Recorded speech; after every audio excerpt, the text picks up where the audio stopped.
Questions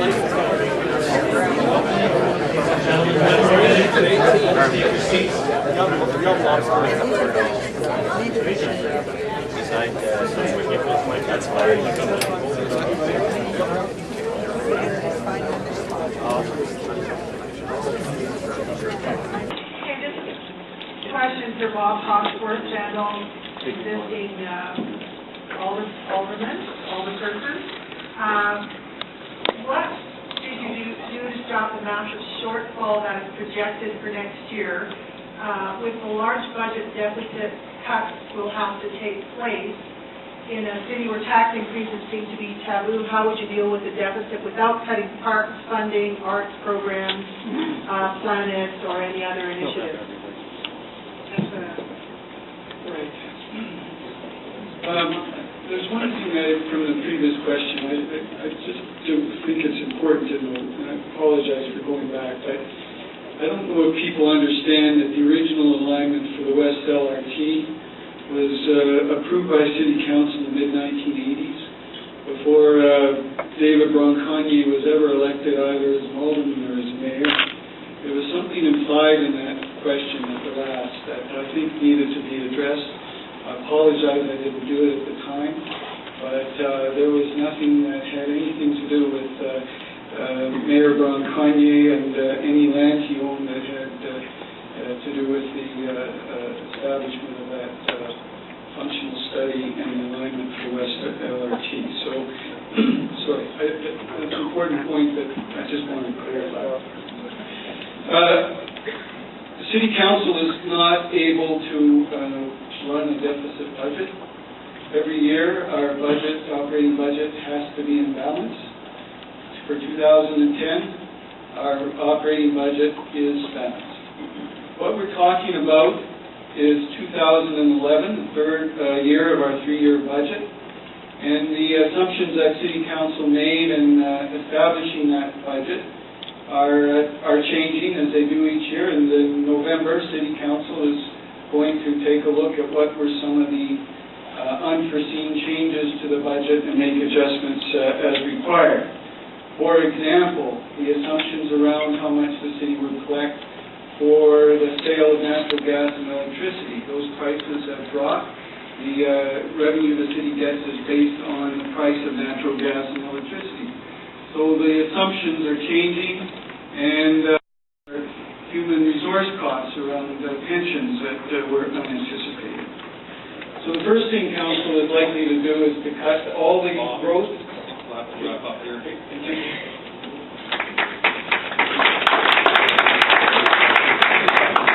For Craig Burrows, could you please confirm your position, either supportive or against, to the airport tunnel and LRT to the airport? If supportive, how would you balance this need as a priority compared to other critical projects?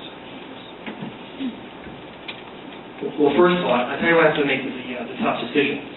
In 2007, I stood up to my community and said, I'm sorry, I can't afford to build an LRT to the West Side Rec Center. We just didn't have the money. I could not tell people to Dover for August to justify that. That $800 million, ladies and gentlemen, from Westbrook, which I fully support, to West Side, $800 million. We should have taken that money and done the LRT at the airport.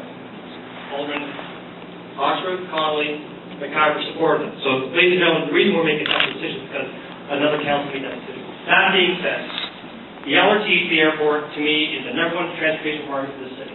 Without the tunnel, there is no LRT.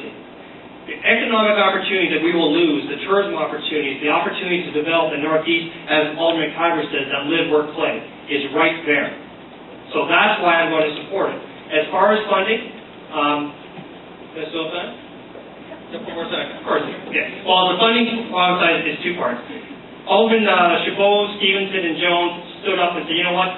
This council made a mistake. They blew away $3 billion. They accept responsibility, and they're going to find a way to find the money. I support that. That tunnel is the responsibility of Calgarians, not Albertans or Canadians.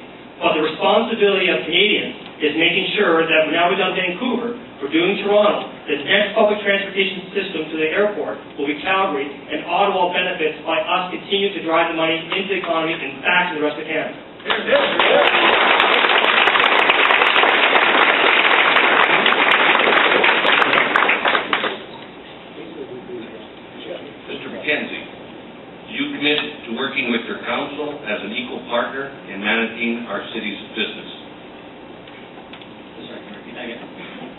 commit to working with your council as an equal partner in managing our city's business? Of course you have to commit to that. They're the leaders of the community. They're the leaders of the city. You have to have a partnership and work with those people. Even if you have different views, which we all have, you have to find some way to work toward a common goal. And someone had once told me that even if you have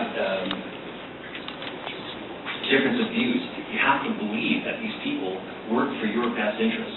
Even if we have different views, between business and government, we have different views, but we still have to work with those guys. We still have to work with that business. The economy is driven by business, and the council has to work with those businesses to get as Craig commented, you have to get those businesses working. You have to keep those people moving. Thank you. Question for Mr. Connolly. There is much new evidence that proves water fluoridation is unsafe, not effective, and unethical.